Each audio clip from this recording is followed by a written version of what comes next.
প্রবন্ধের নাম হইলো বাঙ্গালার নব্য লেখকদিগের প্রতি নিবেদন। তো এইটা কিন্তু সাহিত্যিক বা প্রাবন্ধিক তার নিজের ভাষায় বাংলায় যেসব নতুন লেখক আসবে বা সাহিত্যিক আসবে তাদের জন্য তার নিবেদন অর্থাৎ যেগুলো পালন করা অত্যাবশ্যক।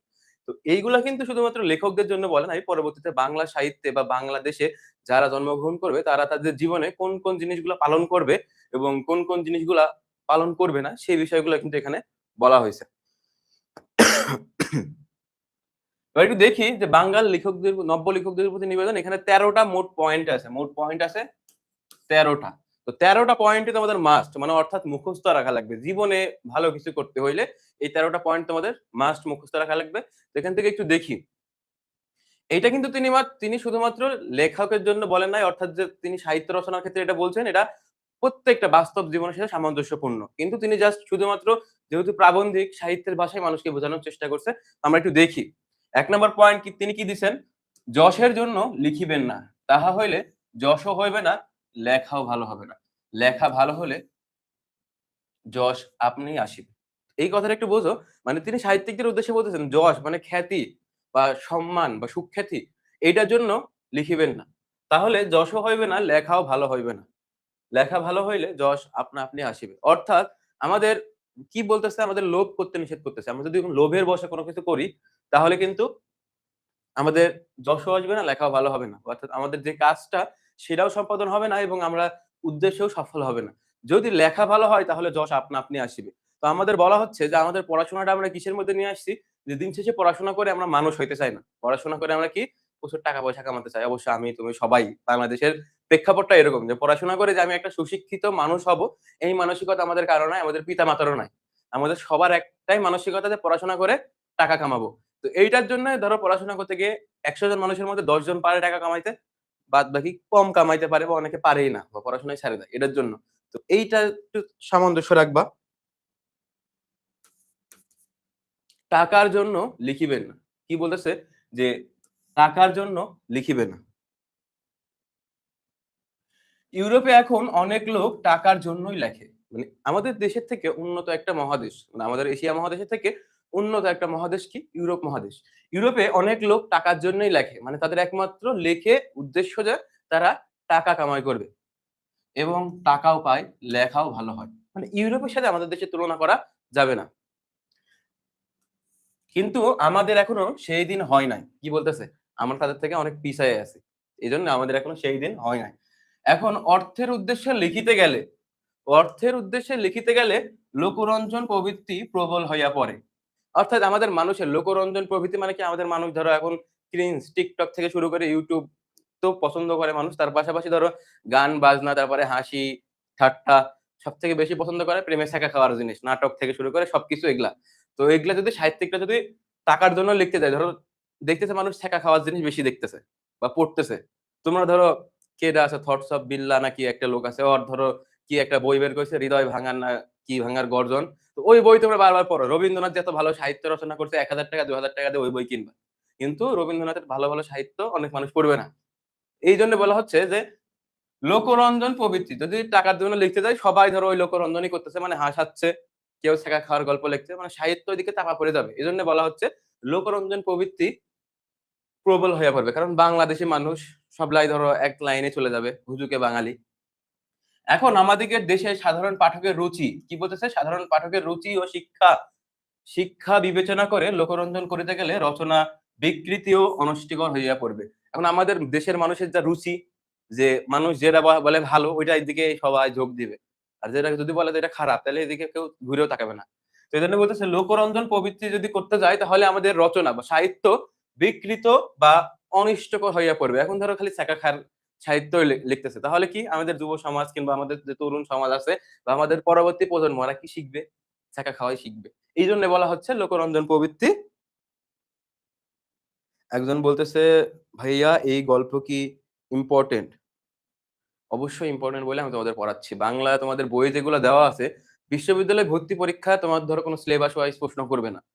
তুমিও জানো না, আমিও জানি না কিংবা তাদেরও মন মানসিকতা তোমরা জানো না। কোথায় থেকে প্রশ্ন করবে? ওরা তোমাকে পরীক্ষাতে প্রশ্ন করবে পরীক্ষাতে বাদ দেওয়ার জন্য, তোমাকে নেওয়ার জন্য না। তো এটা তো বইয়ের বাইরে না। তো তারা যদি এখান থেকে প্রশ্ন করে আর এটা তো তোমাদের ফুল সিলেবাসে আছে। তো বারবার তোমরা দেখতেছো যে চট্টগ্রাম বিশ্ববিদ্যালয় থেকে শুরু করে রাজশাহী বিশ্ববিদ্যালয়, ঢাকা বিশ্ববিদ্যালয় সবগুলাতে ফুল সিলেবাস থেকে প্রশ্ন করছে। তাহলে গুচ্ছতে করবে না তার ভুল কিসে? এইটার জন্য আমরা তোমাদের পড়াচ্ছি। তো এবার একটু দেখি, যদি মনে, মনে এমন বুঝতে পারেন, কি বলতেছে? যদি মনে, মনে এমন বুঝতে পারেন যে লিখিয়া দেশের বা মনুষ্য জাতির কিছু মঙ্গল সাধন করিতে পারেন অথবা সৌন্দর্য সৃষ্টি করিতে পারেন। তুমি যদি তোমার লেখার মাধ্যমে দেশ বা জাতির কোনো মঙ্গল তৈরি করতে পারো বা সাহিত্যের সৌন্দর্য সৃষ্টি করতে পারো, তবে অবশ্যই লিখিবেন। তাহলে তোমার লেখা মাস্ট, তোমাকে অবশ্যই লিখতে হবে। যাহারা অন্য উদ্দেশ্যে লেখেন তাহাদিগকে যাত্রাওয়ালা প্রভৃতি নীচ ব্যবসায়ীদের সঙ্গে গণনা করা যাইতে পারে। এখন যারা অন্য উদ্দেশ্যে লেখে, যে ধরো কেউ লিখলো, ধরো তোমার শাকিল ভাইয়া ধরো একটা সাহিত্য লিখলো কোনো প্রিয় মানুষকে উৎসর্গ করে। তোমার শাকিল ভাইয়ের উদ্দেশ্য না যে দেশের জন্য কিছু করবে, সে একজন ব্যক্তির জন্য করবে, সেটা হলো তার প্রিয় মানুষ হইতে পারে। আবার যদি বলে যে সৌন্দর্য সৃষ্টি, তো সে তো সাহিত্যে সৌন্দর্য সৃষ্টি করার জন্য লিখতেছে না, সে অন্য মানুষের একটা ধরো সৌন্দর্য সৃষ্টি করার জন্য লিখছে। তাহলে কি হইলো? তুমি যদি মনে করো যে আমি লিখে দেশের মানুষের জন্য উপকার করতে পারবো, এই যে বঙ্কিমচন্দ্র চট্টোপাধ্যায় বাংলা নব্য লেখকদের প্রতি নিবেদন লিখে গেছে, যেটা পড়ে আমরা অনেক উপকার পাবো। তো এইটা আমাদের জন্য, দেশের জন্য মঙ্গলকর, বা সাহিত্যের সৌন্দর্য সৃষ্টি করতে পারবো, এটা অবশ্যই সাহিত্যের সৌন্দর্য সৃষ্টি করছে। তো এইটা লেখা যাবে। কিন্তু যারা অন্য উদ্দেশ্যে লেখে তাদেরকে যাত্রাওয়ালা নিজ প্রভৃতি ব্যবসায়ীদের, যাত্রাওয়ালা ব্যবসায়ী মানে কি, দেখবে রাস্তাতে ফুটপাতে দোকান দেয়, এই দোকান আজ আছে কাল নাই, এরকম না যে কোনো পার্মানেন্ট দোকানের মতো না এগুলা। তো এগুলো তুলে দেয়, আবার এরাও ব্যবসা বন্ধ করে দেয়, এরকম অনেক আছে। এই জন্য যারা অন্য উদ্দেশ্যে লেখে তারা এরকম, সাহিত্যে আজকে আছে কালকে নাই। কিন্তু দেখো রবীন্দ্রনাথ ঠাকুর, কাজী নজরুল ইসলাম, বঙ্কিমচন্দ্র চট্টোপাধ্যায়, মানিক বন্দ্যোপাধ্যায়, এরা কিন্তু আজীবন যুগের পর যুগ ধরে আমাদের সাহিত্যে রাজত্ব করে আসছে। তো এইরকম উদ্দেশ্য হওয়া দরকার।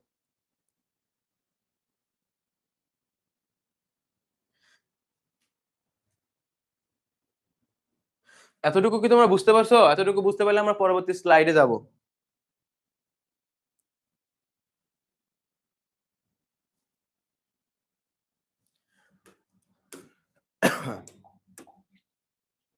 এবার একটু দেখি পরবর্তী এটা, যাহা অসত্য মানে যা মিথ্যা, ধর্ম বিরুদ্ধ। কি বললাম? ধর্ম বিরুদ্ধ মানে এক ধর্মের সাথে আরেক ধর্মের ঝামেলা সৃষ্টি করে, পরনিন্দা বা পরপীড়ন বা স্বার্থ সাধন যাহার উদ্দেশ্য। এখানে দেখো কয়েকটা পয়েন্ট আছে, এগুলো একটু ভালো করে খেয়াল করো। যাহা অসত্য মানে যা মিথ্যা, ধর্ম বিরুদ্ধ, পরনিন্দা মানে মানুষকে কটূক্তি করা, বা স্বার্থ সাধন যাহার উদ্দেশ্য মানে নিজের স্বার্থ সাধন হবে লিখে, এইটা যাদের উদ্দেশ্য, সে সকল প্রবন্ধ কখনো হিতকর, হিতকর মানে কি উপকারী, হিতকর মানে কি উপকারী হইতে পারে না, সুতরাং তাহা একেবারে পরিহার্য। তাহা একবারে পরিহার্য মানে এগুলা করা যাবে না, পালনও করা যাবে না। সত্য ও ধর্মই সাহিত্যের উদ্দেশ্য। কি বলতেছে দেখো, সত্য ধর্মই সাহিত্যের উদ্দেশ্য। অন্য উদ্দেশ্য লেখনী ধারণ মহাপাপ। অন্য উদ্দেশ্য যদি লেখে তাহলে সেটা কি? মহাপাপ। পরপীড়ন কি? পরপীড়ন মানে কি? আরেকজনের শরীরে জ্বালা সৃষ্টি করা। এখন ধরো তুমি এমন একটা কথা বললা যে ধরো আমার শরীরের মধ্যে জ্বালা তৈরি হয়ে গেল, যে আল্লাহ আমি কি হবে, কিংবা আমার কি এখন হবে, মানে তুমি একটা মিথ্যা খবর দিলা। ধরো ডাক্তার হয়ে যদি একজন রোগীকে তুমি যে বললা যে ভাই আপনি আর ৩০ দিন বাঁচবেন, তো পৃথিবীতে সৃষ্টিকর্তার পর যদি মানুষ দুনিয়াতে কাউকে বিশ্বাস করে যে আমার জীবন বাঁচাইতে পারবে, তাহলে সেটা হলো ডাক্তার। ওই ডাক্তার যদি একজন রোগীকে বলে ভাই ওই বাঁচবে মেলা দিন, কিন্তু হক জ্বালানো কিংবা হক ধরো ক্ষতি করার জন্য বলে দিচ্ছে ভাই এত ৩০ দিন বাঁচবে, ১৫ দিনের মধ্যে মারা যাবে, টেনশনে মারা যাবে আমি, এইটা হলো পরপীড়ন। এবার একটু দেখি, যাহা লিখিবেন তাহা হঠাৎ ছাপাইবেন না। মানে তুমি আজকে কিছু একটা লিখছো, এটা ছাপাইবে না, কিছুকাল ফেলিয়া রাখিবেন। কি বলতেছে? কিছুকাল ফেলিয়া রাখবেন মানে এটা কিছুকাল ফেলে রাখতে হবে, কিছুকাল পরে উহা সংশোধন করিবেন। মানে কিছু, আমি যদি একটা ধরো তোমাদেরকে বললাম তোমরা একটা কবিতা লেখো, তোমাদের সময় ১০ দিন, ১০ দিনের মধ্যে তোমরা আমাদের কাছে সাবমিট করবা। তো একজন ধরো ফার্স্ট হওয়ার জন্য ১ম দিনে দিয়ে দিছে, আস্তে, আস্তে দিচ্ছে। কিন্তু একজন ধরো ১ম দিন লিখছে, লিখার পরে ওই প্রতিদিন সংশোধন করে। যে এই লাইনে তার না বলে যদি তাহার বলি তাহলে একটু সুন্দর হচ্ছে। এই লাইনটা যদি এইভাবে না দিয়ে এইভাবে দিই, তো তার কবিতা কি দিন বা দিন ওই ফরম্যাটেই থাকলো, কিন্তু দিন বা দিন কি সুন্দর হচ্ছে এবং আরো সমৃদ্ধ হচ্ছে। তো এইটাই বলা হচ্ছে যে সাহিত্য লিখে কিছুকাল ফেলে রাখতে হবে। তো ওটা যখন বারবার পড়বো তখন কিন্তু মনে হবে যে এই শব্দটা চেঞ্জ করে এইটা দিই। এইরকম একটা মনের মধ্যে আক্ষেপ তৈরি হবে।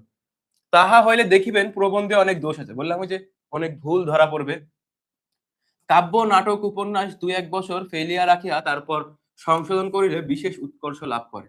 বলা হচ্ছে যে কাব্য, নাটক, উপন্যাস এগুলো ২-১ বছর ফেলে রাখলে অনেক ভুল বের হয় এবং এটা পরবর্তীতে আরো সমৃদ্ধ হয়। যাহারা সাময়িক সাহিত্যের কার্যে ব্রতী তাহাদের পক্ষে এই নিয়ম রক্ষাটি ঘটিয়া ওঠে না। এজন্য সাময়িক সাহিত্য লেখকের পক্ষে অবনতিকর। এখন বলা হচ্ছে শাকিল একটু এসিটা বাড়ায় দে। না, না, উপরের দিকে যা। হ্যাঁ। এখন একটু দেখি যে সাময়িক সাহিত্যে অর্থাৎ যারা কলাম লেখে, পত্রিকায় কলাম লেখে বা নিজের ফেসবুক আইডিতে পোস্ট করে বা ওই যে বললাম থটস অফ বিল্লার মতো বই লেখে, একদিনে লেখে রাতারাতি বই প্রকাশ, ৳১,০০০ দাম তোমরা কিনে লাও। এইরকম। তারপরে কাফি এদের মতো যে লেখক যারা আছে তাদের জন্য এটা পালন করা অসম্ভব। কারণ তাদের ফেলে রাখার সময় নেই। তাদের দরকার জনপ্রিয়তা, তাদের দরকার টাকা, তাদের দরকার মানুষকে ঠগানো। এইটা তাদের জন্য রক্ষা করা সম্ভব হয় না।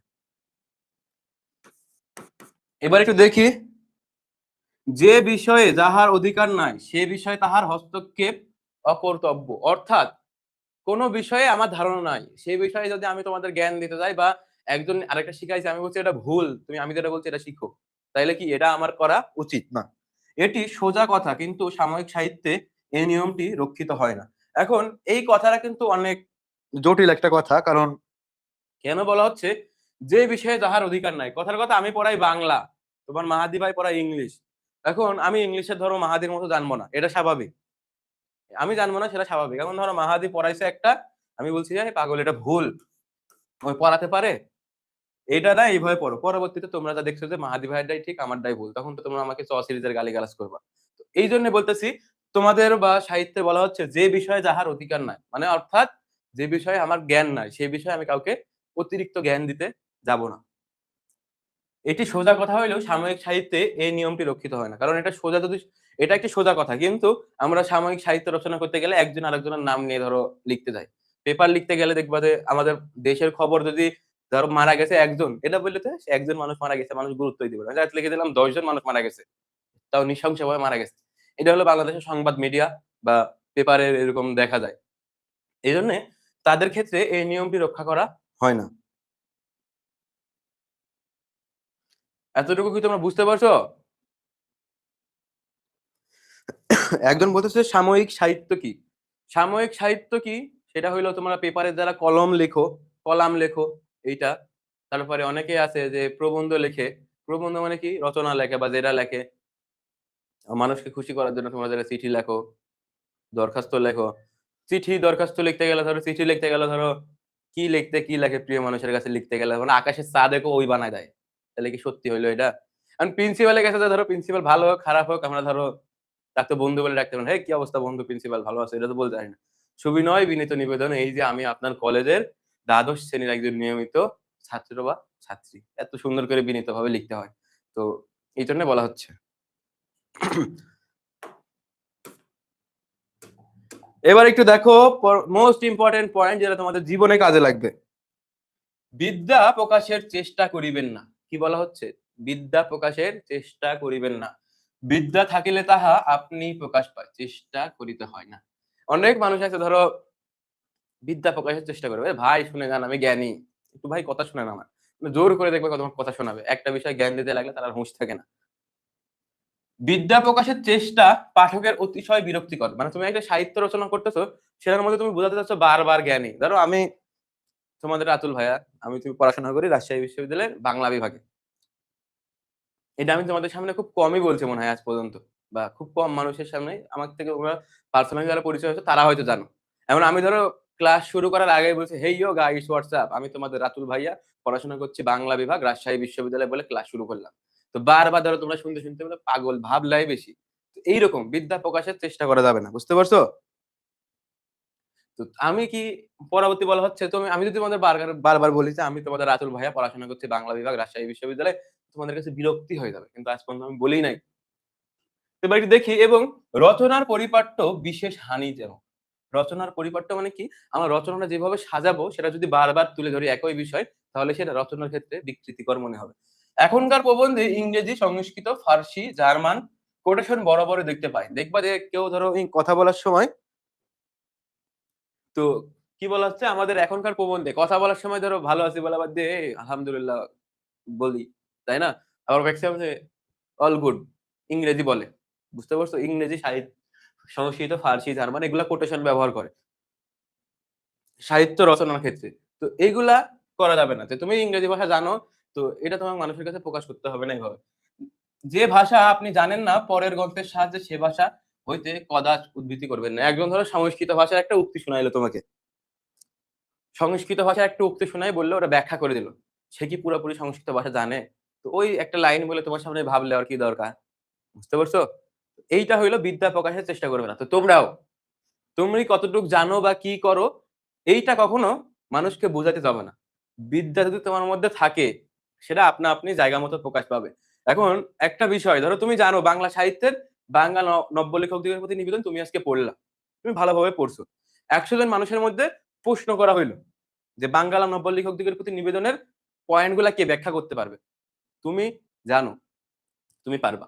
কিন্তু ওই যে যারা আছে ধরো ৯৯ জনের মধ্যে ৯০ জন পারবে না। ওরা কি হাত তোলার সাহস পাবে সেই সময় স্টেজে এসে বলার? তুমি পারো, তুমি তখন পারবা। তখন তুমি বিদ্যা প্রকাশের সুযোগ পাইলা। তখন তোমার বিদ্যা আপনা আপনি প্রকাশ পেয়ে যাবে। কিন্তু তুমি ধরো রাস্তাঘাটে ভাই এই গল্পের ব্যাখ্যা এটা আপনি এই করবেন না, এই করবেন না। তো তখন মানুষে বলবে যে তো বিদ্যা প্রকাশের চেষ্টা করতেছে। অলংকার প্রয়োগ বা রসিকতার জন্য চেষ্টিত হইবেন না। অলংকার প্রয়োগ বা রসিকতার জন্য অতিরিক্ত চেষ্টিত হইবেন না। অলংকার কি? সাহিত্যের মধ্যে ছোট ছোট্ট হাস্যরসাত্মক কথা থাকে। বুঝতে পারছো?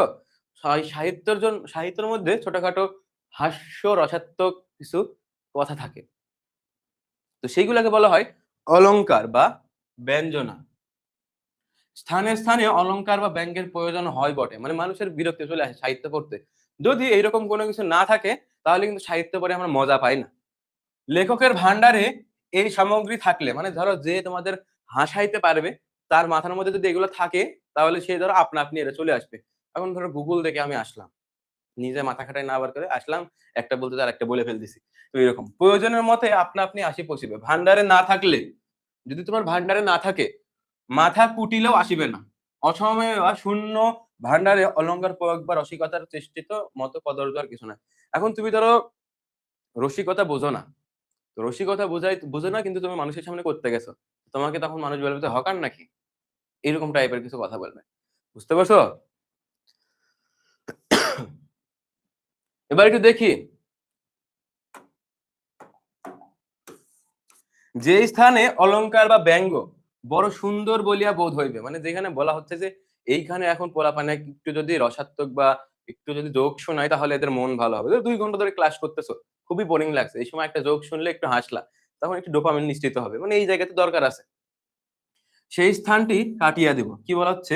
যে স্থানে অলংকার বা ব্যঙ্গ সবচেয়ে বড় সুন্দর বলিয়া বোধ হইবে সেই স্থানটি কাটিয়া দিবে। অর্থাৎ বলা হচ্ছে তোমার সাহিত্যের মধ্যে যে স্থানটা সব থেকে সুন্দর মনে হবে সেটা কি কাটিয়া দিবে, মানে সেটা কাটিয়ে দিতে হবে। এখন ধরো তুমি একটা কবিতা লিখছো, এই কবিতার মধ্যে এই লাইনটা সব থেকে সুন্দর, তো ওইটা তুমি কাটিয়ে দিবে। এটি একটি প্রাচীন বিধি। কি একটা নিয়ম যে যেই লাইনটা সব থেকে সুন্দর আমার জীবনের সব থেকে সুন্দর ওইটা কাটিয়ে দিব, খারাপ লাগবে না? তো একটু দেখি, আমি সেই কথা বলিনি, বুঝছো? কবি বা সাহিত্যিক বা প্রাবন্ধিক তিনি বলতেছেন যে আমি এই কথা বলি নাই, কিন্তু আমার পরামর্শ যে এই স্থানটি বন্ধুবর্গকে পুনর্ পড়িয়া শোনাইবে।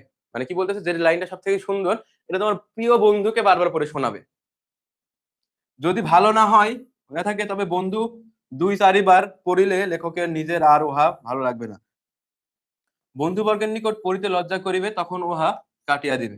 যদি ওইটা ভালো না হয় তাহলে লেখক বন্ধুর কাছে পড়তে লজ্জা করবে। আর যদি ভালো হয় তাহলেও বন্ধুর কথা শুনে ধরো আরো মন ভেঙে যাবে, পরবর্তীতে কাটিয়ে দিবে। তো কাটে যখন দিবে ওই লেখাটা তার প্রিয় লেখা সবথেকে সুন্দর লেখা ওটা যখন কেটে দেবে তখন সে তার থেকে ভালো কিছু সৃষ্টি করতে পারবে। এইজন্য বলা হচ্ছে যে তোমার যদি কোনো প্রিয় জিনিস থাকে, তোমার ধরো একটা ঈদের জামা নিছো, মেয়েদের কথা বলতেছি, ঈদের জামা নিছো ১০,০০০ টাকা দিয়ে। বান্ধবীর ছবি তুলে দিছো, দেখ তো বান্ধবী আমার ১০,০০০ টাকা দিয়ে এই জামাটা নিলাম কেমন হয়েছে? আর ধরো তোমার বেস্ট ফ্রেন্ড তখন বলবে, ছি জঘন্য, রাস্তার উপর থেকে নিয়েছিস নাকি? হ্যাঁ? তখন বলছে, এই শপিং মল থেকে নিয়েছি, ভালো শপিং মল, আড়ং থেকে নিয়েছি। বলছে আমার তো দেখে মনে হচ্ছে তুই রাস্তার পথ থেকে নিয়েছিস। বুঝতে পারছো? এইরকম কিছু মনে তোমাকে ধরো বলবে। তখন তোমার কিরকম লাগবে? বেশ কিছুক্ষণ পরে তোমার বান্ধবী বলছে অনেক জ্বালালাম, আমি মানলাম যে তুই এটা রাস্তার উপর থেকে নিস না, মানে রাস্তার উপর থেকে তুই নিস না এটা, তুই এটা রাস্তার উপর থেকে নিস নাই। তখন তোমার মনের মধ্যে একটু ভালো লাগবে, যাক আমার বান্ধবী আমার একটু প্রশংসা করলো যে সে বিশ্বাস করছে যে এটা আমি রাস্তার উপর থেকে নি নাই। তো মেলাক্ষণ পরে সে আবার বলতেছে, ওই বান্ধবী বলতেছে, এবার একটু বল আমার ড্রেসটা কেমন লাগতেছে। বলছে, দেখে মনে হচ্ছে তুই রাস্তার উপর থেকে না, রাস্তার পাশে ভ্যান থেকে নিয়েছিস। তো এই হলো কাহিনী। তো যখন তোমাকে এরকম কথা বারবার বলবে তখন তোমার আর ওই ড্রেসটা পড়তে ইচ্ছা হবে না। এই জন্য যদি কোনো ভালো লাইন হয় তাহলে সেটা কি, তোমার বন্ধুর কাছে বারবার পড়াও, দেখবে তোমার আসল। তখন যখন এরকম হবে তখন তুমি এর থেকে আরো ভালো কিছু সৃষ্টি করতে পারবে, বুঝতে পারছো? তো এইরকম বলবে যে তুই, আমি বিশ্বাস করলাম তুই রাস্তার উপর থেকে নিস নাই, তুই রাস্তার পাশে ভ্যান থেকে নিয়েছিস।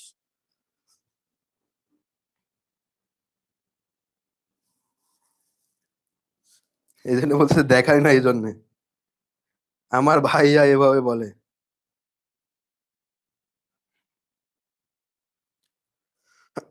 এতটুকু তোমরা যাকে আর বুঝতে পারো সবাই একটু কমেন্ট করে জানাও, তাহলে আমি পরবর্তীতে। একজন বলছে 9 নাম্বারটা আবার বলিয়েন। আচ্ছা 9 নাম্বারটা আবার বলতেছি। আর তোমরা একটু জানাও যে এতটুকু তোমরা বুঝতে পারছো কিনা।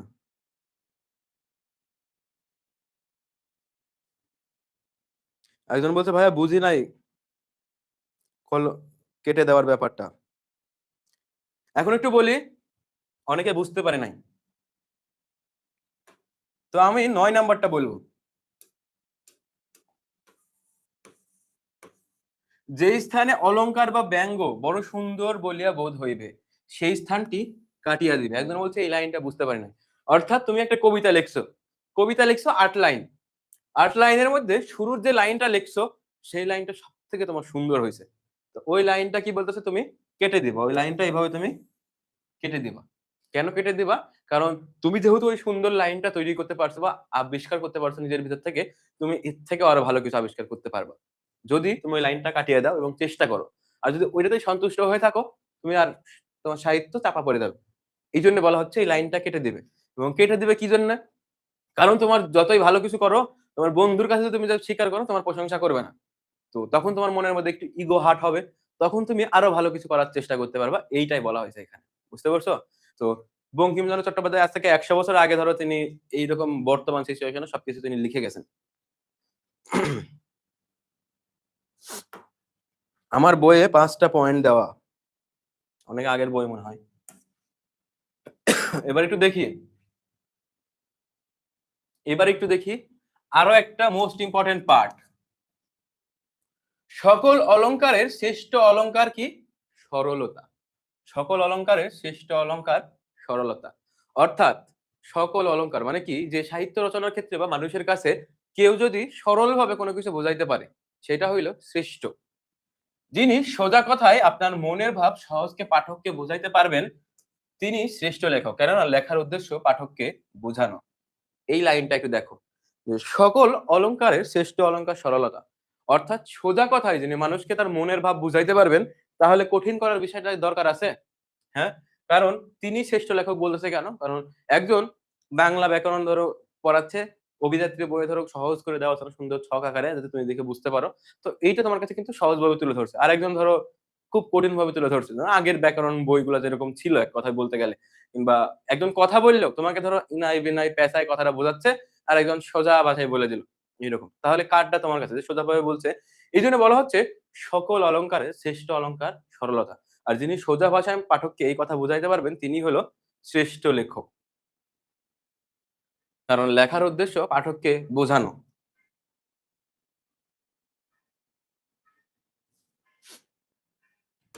এবার একটু দেখো, কাহারও অনুকরণ করিও না। কি বলতেছে? কারো অনুকরণ করো না। তুমি ভাবতেছো যে জীবনে বড় হবা আর একজন মানুষকে অনুকরণ করে তাহলে তার মতো হইতে পারবা না, তার থেকে ছোট হবা। কারণ তুমি যখন তাকে অনুকরণ করবা, অনুকরণে দোষগুলো অনুকৃত হয়। এখন ধরো একজন ভালো স্টুডেন্টকে তুমি অনুকরণ করছো যে তার মতো রেজাল্ট করবো আমি, বা এই যেভাবে পড়তেছে আমি সেভাবে পড়বো, তো দেখবা ওর থেকে তোমার রেজাল্ট ভালো হবে না, কখনো তার থেকে খারাপ হবে বরং 2-1 মার্ক কম আসবে। আমাদের মায়েদের ডায়লগ যে ওর পা ধোয়া পানি খাস, ওই ভাই ওর এক রোল হয়েছে ওর পা ধোয়া পানি খাস তুই। তোর পা ধোয়া পানি খেলে তোমার কাজ হবে না, চিন্তা ভাবনা করা লাগবে যে কি তার মতো হওয়ার চেষ্টা করা যাবে না।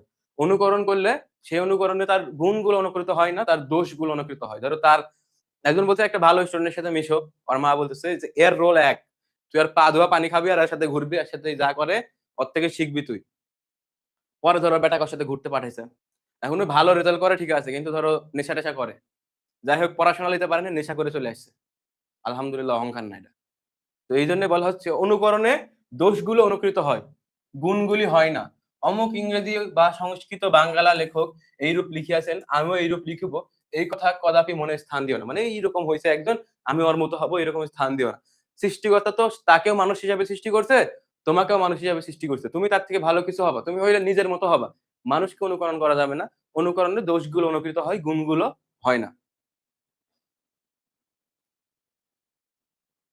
এখন দেখি যে কথার প্রমাণ দিতে পারবে না। দেখো বলা হচ্ছে যে কথার প্রমাণ দিতে পারিবে না। তোমার কাছে ধরো একটা কথা বলতেছো, সেই কথার প্রমাণ নাই, তুমি ফট করে কথা বলে ফেলে দিছো, আরেকজন ধরো তোমাকে বলতেছে আপনি কই থেকে বললেন এটা, তখন তুমি কি বিপদে পড়ে যাবা না? তাহা লিখিও না, বলতেছে তুমি যে কথার প্রমাণ দিতে পারবা না তাহা লিখিও না। প্রমাণগুলো প্রযুক্ত করা সকল সময় প্রয়োজন হয় না। এই যে বললাম যে সব ফুল সিলেবাস আমাদের সব সময় পড়ার প্রয়োজন হয় না, কিন্তু হাতে থাকা চাই, কিন্তু হাতে থাকা চাই। যদি প্রশ্ন করে আমরা যদি না পারি, তাহলে তুমি ফুল সিলেবাস পড়ো নাই, শর্ট সিলেবাস পড়ে গেছো, ২ টা প্রশ্ন আসছে বা ৩ টা প্রশ্ন আসছে। কি হবে তখন? ৩ টা প্রশ্ন হতে ৩ মার্ক। আর ওই ৩ টা ভুল করলে আরো ধরো 0.75 মার্ক কাটা। মানে 3.75 মার্ক তোমার নাই। মানে তুমি ২-৩ হাজার সিরিয়ালের বাইরে। তোমার চান্সও নাই। এজন্য বলা হচ্ছে যে কথার প্রমাণ দিতে পারবে না। এটা বাস্তব জীবনে মাথায় রাখবা যে তুমি একটা কথা সম্পর্কে তুমি প্রপারলি জানো না, সেই কথাটা মানুষের সামনে উপস্থাপন করবা না। এমন বড় বিপদে পড়ে যেতে পারো যেটা তুমি কল্পনাও করতে পারবা না, যদি প্রমাণ না দিতে পারো। বাঙ্গালা সাহিত্যে বাঙ্গালার ভরসা। বলা হচ্ছে বাংলা সাহিত্যই ভবিষ্যৎ বাঙালি প্রজন্মের জন্য ভরসা। এই নিয়মগুলো বাঙ্গালা লেখকদের দ্বারা রক্ষিত হইলে বাংলা সাহিত্যের উন্নতি বেগে হইতে থাকিবে। মানে উন্নতি চলমান থাকবে। মানে উন্নতির ধারা অব্যাহত থাকবে।